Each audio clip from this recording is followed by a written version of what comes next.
Hello, welcome to Gardener's World. These pak choi, although they're still growing, have started to go to seed, so they're past their best, and the last couple of days they have been ravaged by either pigeons or pheasants. I haven't caught either in the act, but both have that distinctive pattern of tearing at the leaves, and these certainly have been torn at. So their days are done, and I need to clear the bed and prepare it for spring vegetables when the ground warms up in a few weeks' time. Talking about spring, of course, we had the spring equinox a few days ago. So although the weather here at Longmeadow is a little grey and chilly today, the days are getting longer. On tonight's programme, we visit the Isle of Wight to meet a gardener with a consuming passion for daylilies. There's a daylily for everybody, and they come from 2 inches tiny little plants to 5 foot tall. And Francis goes to the Royal Botanic Gardens in Edinburgh to explore their magnificent collection of gingers. Look at this is amazing. This is beautiful, isn't it? And I shall be getting my dahlias and cannas out of their winter protection to spark them onto their journey into summer. On top of that, I shall be sowing some exotic annuals to give me some late season colour. Come on then, let's go. Let's get rid of this. Come on, good girl.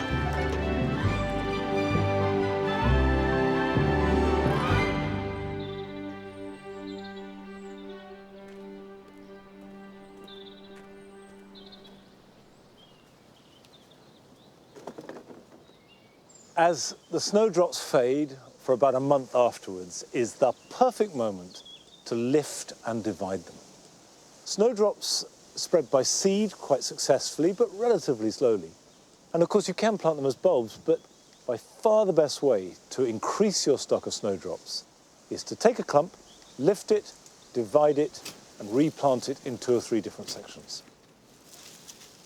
And you can see that if I take that and just gently with my hand break that, and that gives me 2 substantial clumps that quite quickly, within about a year or 2, will double in size. If you take half your snowdrops and divide them into 2, you've automatically doubled your stock, and then that's going to double in a couple of years. And if you do it every year, it's surprising how quickly you can go from, say, a dozen plants to a beautiful white snowy drift of flowers. And there's a snowdrop bulb, nice big bulb, nice and healthy, root system beneath it, and whatever you do, don't cut the foliage off, because as that dies back, it would feed the bulb, which is going to contain next year's flower.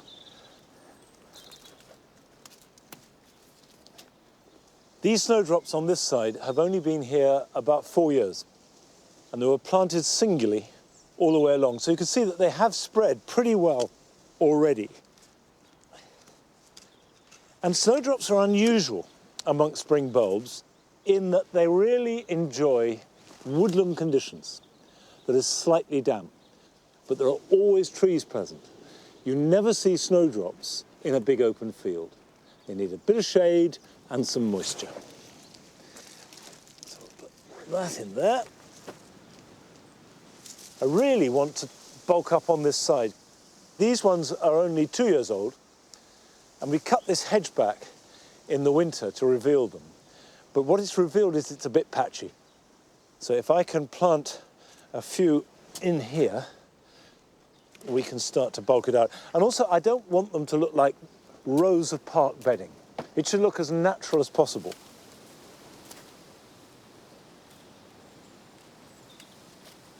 Now, Longmeadow is fairly damp at the moment, but you mustn't let them dry out.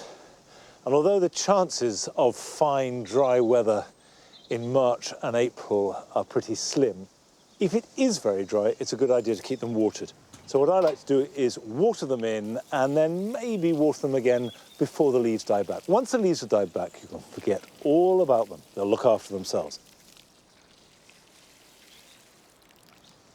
I do love snowdrops, and I guess everybody does, but for me it's the massed effect that looks so good. And there's no question, there are some people who channel the horticultural energy into the love of just one plant. And last summer we went to the Isle of Wight to meet a man and share his enthusiasm for his special plant.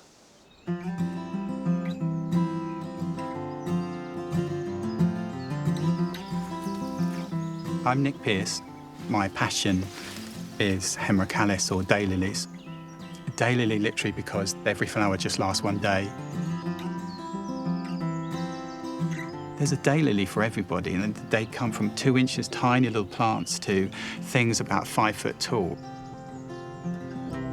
It's a hobby that's gone a bit mad. It started when I came to the Isle of Wight and I was looking for a nice place to live, and I found this beautiful little cottage. And the fantastic thing about it was it has this marvellous great long garden. I put up a greenhouse and I thought, well, why don't I start hybridising my own? I really had no idea what I was doing. I didn't know what was good, and I was just pollinating everything without any kind of clear direction or focus. I mean, now looking back, I realise how awful they were, but that's the thing about growing anything from seed or trying to introduce a new variety, is that you have to grow hundreds to actually find one good one. I mean, it may take you like 10 years before you register your first variety, but every year thereafter, you've got a new set of seedlings coming along.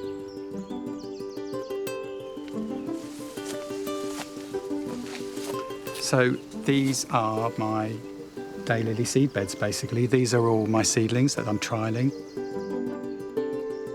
I'm going to see how big it's going to grow, how big the flower is, how tall the scape is, how multi-branched it is, what the foliage is like, whether it's clean, whether it grows well, whether it clumps, or whether it just stays and grows very slowly. So it's basically trying to see whether it's garden worthy, as well as being a beautiful flower. This is Dr. Strangelove.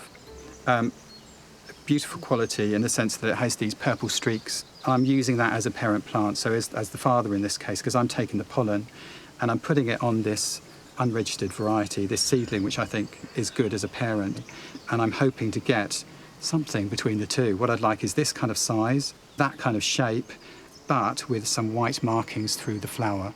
So it's just a matter of taking stamen and putting the pollen from the anther onto the female part of the other flower, which is the pistil.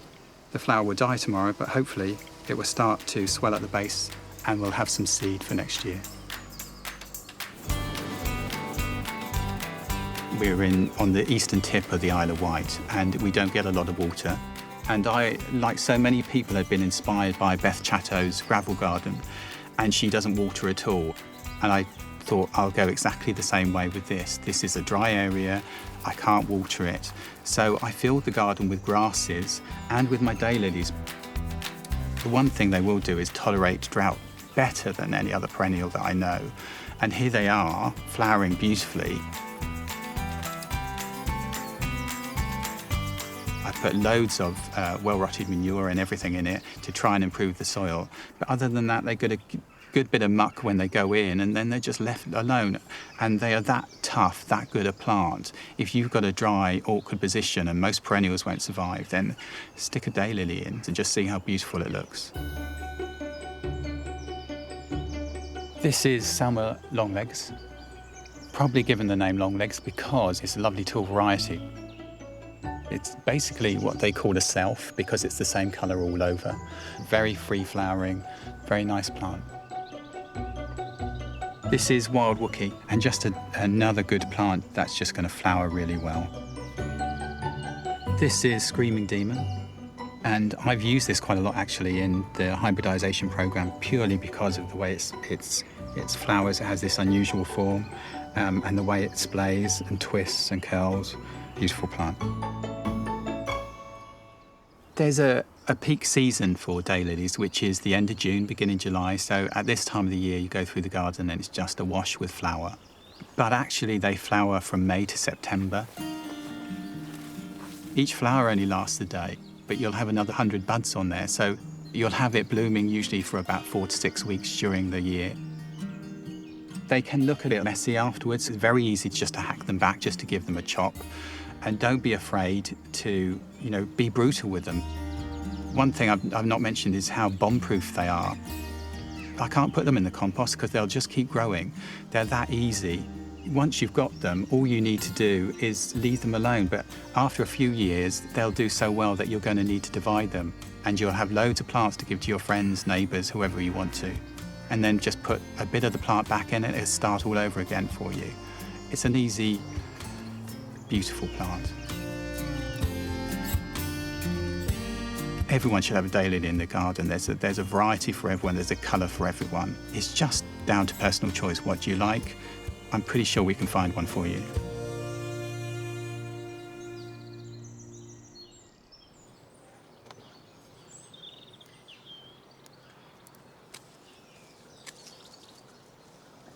I certainly agree that there isn't a garden that can't have a hemerocalis, or two or three. Although they don't grow as well here as I'd like them to. I think we're generally too wet. But one thing that Nick didn't say about them is that they are very good to eat. Add hemerocalis flowers to a salad, and not only will it make it look good, but they'll taste better too. They're lovely. Now I'm cutting back last year's growth on the penstemons here. I kept them on despite the fact that they look untidy because they do form a protective layer.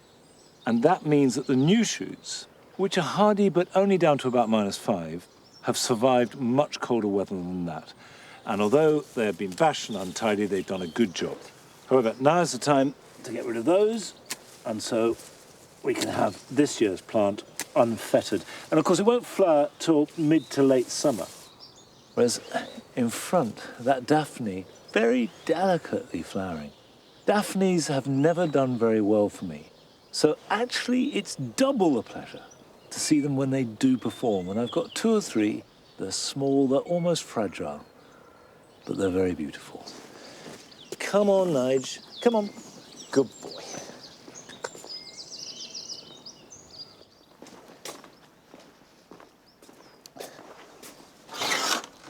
At this time of year, there's real competition for space in the greenhouse because all winter, this is just packed with plants that need protection from the cold. It's not a warm greenhouse. We keep it at just above 5 degrees, but that's frost protected. The cannas, for example, under here are very happy here all winter. Cool, kept reasonably moist, water them once a week, and just gently growing. And you can see that they're coming into action. There's some nice new growth here. They're packed in old potting compost, so there's no nutrition. What I'm trying to do is to just keep them ticking over. If they get too big too soon, I've got great big plants that I've got nowhere to put. So that's a little bit of a balancing act. Whereas on this side, this, which looks like nothing, and I've just bunged it into an old pot, is Eucomis bicolor. Now, Eucomis likes to be bone dry all winter, but frost-free, and then you add water and a bit of warmth in summer, and it's got that fantastic pineapple flower. So that's 2 ways of protecting tender plants. But I've got another group which have a very different regime.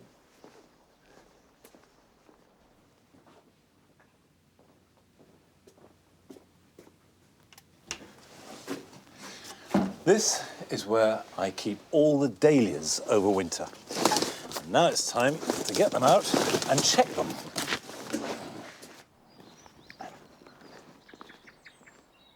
These were put away about November this year. The idea is to lift them just after the first frost. When the leaves blacken, then you can lift them up, and that means the tubers won't be touched. I've stored them in plastic, and remember, we're trying to cut down on plastic, but the first and the best thing you can do with your plastic is to use it, because it's the throwing away of it that is the problem. So they've been stored in plastic and old potting compost. And you can see there's a little bit of growth there in the dark. Now, if I lift this up, and this is a variety called Chimborazo, which is a lovely red and yellow one for the jewel garden. Get rid of all the loose compost so you can inspect it. The idea is just to go over each dahlia and make sure it's in good nick. We use old potting compost, but you could use vermiculite if you've got it, sand, any material that will remain moist without being sopping wet, because what we want are nice plump tubers. 2 things I'm looking for is, are they shriveled up, in which case they're too dry, or are they rotten, in which case they're probably too wet, although it could have been eaten. We've got a little bit of problem. That's actually slug damage, but that is a nice firm tuber, so I'm not going to take that off. There we have a rotten one. A little bit of mould on there, but that's no problem. We've got another shriveled up tuber there, so that can come out. Slightly damaged one, but that's okay. That's a good plant. Now, there are two things I can do with this at this stage. I can pot them up in fresh compost, water them, put them somewhere warm, and that will trigger them into growth. Or I can force them with heat above a radiator, or if you've got a heated mat, put them on there, water them. You will get vigorous new growth, and that makes great material for cuttings. And actually, that's what I'm going to do with this. So I've got fresh compost here. This is a coir-based compost. So what we want to do is build new tubers and grow the ones we have so that they are really strong. We're feeding the roots and the top growth. And the new cut material is going to come from the top there. And now that will go on a heated mat in the greenhouse, and I reckon we'll be taking cuttings from that in about 4 weeks' time. And of course, the reason why we go to such trouble with these tender plants, be they dahlias or cannas or whatever it might be, is because they do add another glorious dimension to the garden in summer. And if you've got a conservatory or a really big greenhouse, then you can take it even further and have a wider range of plants all the year round. And last summer, Francis went to Edinburgh to visit the Royal Botanic Garden to celebrate their amazing collection of indoor tender plants.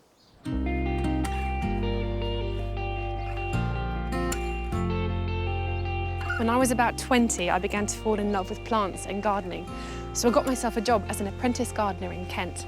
And after a few years there, I decided I wanted to learn even more. So I came here to study. This is the Royal Botanic Garden, Edinburgh. Back in 2010, I came here to learn horticulture and botany. I spent many happy hours here studying some amazing plants. In the glass houses, woodlands, rock garden, and in the beautiful herbaceous borders that stretch for over 160 metres. Along with incredible plants, there are some hugely dedicated people who work here. Today, I'm meeting up with Mark Newman, who has spent his whole working life travelling the world studying just one plant family, the gingers. So Mark, why gingers? Well, I was looking for a project when I was starting my PhD in Aberdeen, and the lady who was researching the gingers at the time wanted someone to work on chromosomes, so that's what I ended up doing. And you've been doing gingers ever since? Pretty much ever since. I had 1 or 2 other jobs, but yeah, most of my life has been on these plants, and there's still an awful lot to do. And this is a group that you're working on at the moment, is that right? That's right. These plants belong in a genus called Globber. These plants have an inflorescence, so each one of these is a branch of an inflorescence that has maybe 3 or 4 flowers in it. So there'll be flowers opening day by day over a period of weeks.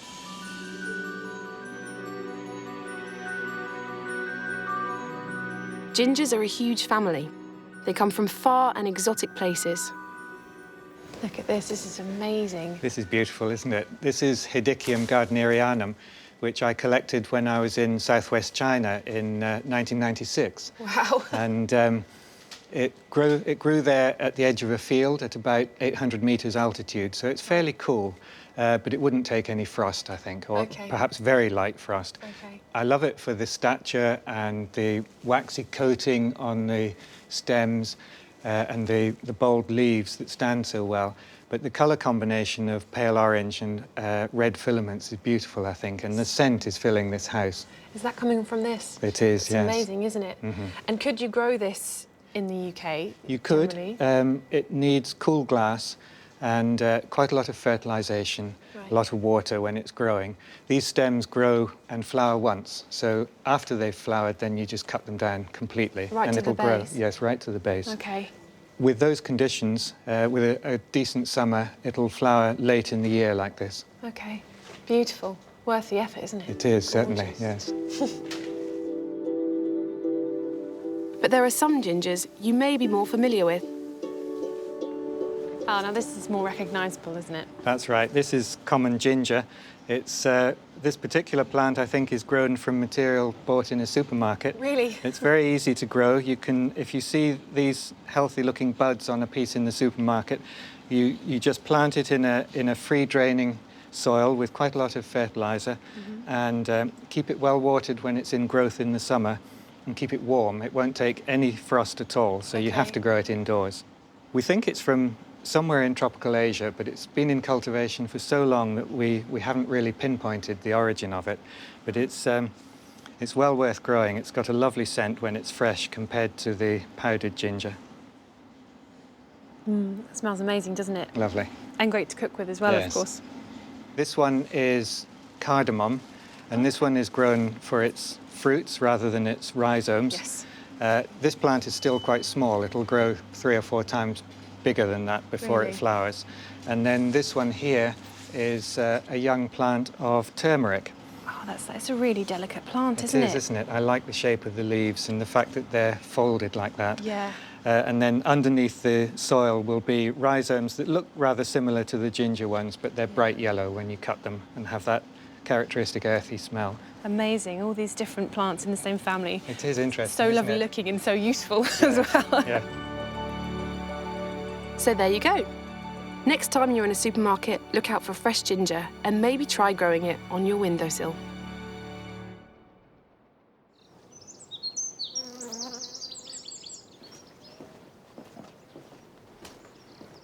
I do love the Botanic Gardens in Edinburgh, one of my favourite gardens in the British Isles. Also love ginger. And I have tried growing it, but I found it quite a lot of fuss because it does need a lot of heat. But there are exotic plants that are very easy to grow from seed, and you don't have to look after them over winter because they're essentially annuals and you can discard them. And there's a plant that I never would be without, certainly in the Jewel Garden, and that is Tithonia. Now, Tithonia is a Mexican sunflower. It's got fantastic, intense orange flowers and works brilliantly on 2 levels. The first of all, as orange. Orange is a really powerful colour in the garden, but also it's the colour opposite of blue. So if you want to accentuate the blue in your garden, grow some orange next to it. And both colours will be stronger as a result. Now I'm going to sow them in these little plugs. These are made out of coir. You can see I've got 2 different types. That sort of looks like a tea bag's wrapped around it. That actually does have netting around it, but you can't see it. And you simply place them in a seed tray, put them in a basin of water or a sink, leave them for no more than 5-10 minutes, and what you have are plugs, and they're just held in the bag. The seed then grows, the roots form, and when they reach the edge of the bag, they air prune. And that means they're nice and tight and condensed, and you just plant the whole thing out. If you need to pot it on, you will need a container of some sort, and you can either recycle a plastic pot or use another pot that isn't made out of plastic and just pot it on into that. But we'll worry about that nearer the time. This is Tithonia rotundifolia torch. The seeds will need some heat to germinate. So if you haven't got a heated mat, then certainly above a radiator. They're quite big seeds, which is good because it means that we can really try and just sow 1 for each of these plugs. Now with my fingers that's tricky, so a little thing that I often do is I have a container of water and dip a pencil or something in the water, and that just helps you pick up the seed. You see the seed there sticks to the water, and then I can just place it down and take it off. Of course, if you have deft and nimble fingers, you won't need to resort to pencils and water. Now, when I've sown them and I've placed them on top, I'll turn the pencil around and just push them gently in so they don't fall off. Well, that's 1 tray of Tithonia. I'll probably sow at least another, if not a couple more trays, because I do like to have a lot in the garden. They're a fabulous plant. Now, I'm also going to grow a climber called Cobea scandens. It's actually a perennial, but I treat it as an annual here. It's got marvellous sort of bell-shaped flowers. They're fragrant. And what's great about them is that they will start to flower in mid to late summer and go right on profusely until the weather gets too cold. Now, a lot of people will tell you to soak these, before sowing them. That certainly will do no harm. I have never soaked them, and they've always germinated quite well for me. But what is a good idea is to put them in sideways. By putting them on edge, you're fixing them into the coir. There's no need to cover it up, because actually light will help germination.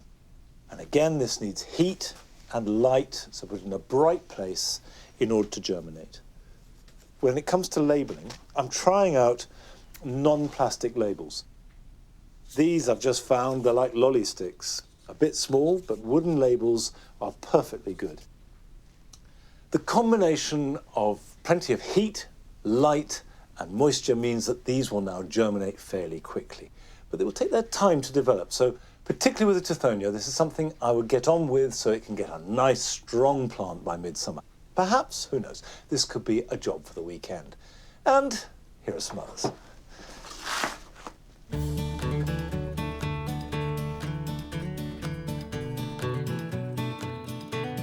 If you've got an apple or a pear tree, it's important to get on and do any pruning that you want to do now. But remember, pruning in winter stimulates vigorous regrowth, and this new growth will not bear any fruit for at least 2 and up to 4 more years. So plan ahead. And the general idea is to create a permanent, open framework through which a pigeon can easily fly. After a hard winter, ferns are looking very bedraggled. And now is the time to cut off all top growth to reveal the knuckle of bud that will burst forth with new fronds very soon. One of the best spring jobs is to mulch your borders. Put a layer of organic material, and I'm using homemade compost, over all bare soil. The main tip is to keep it good and thick. Far better to do a small area properly than a thin layer over the whole garden.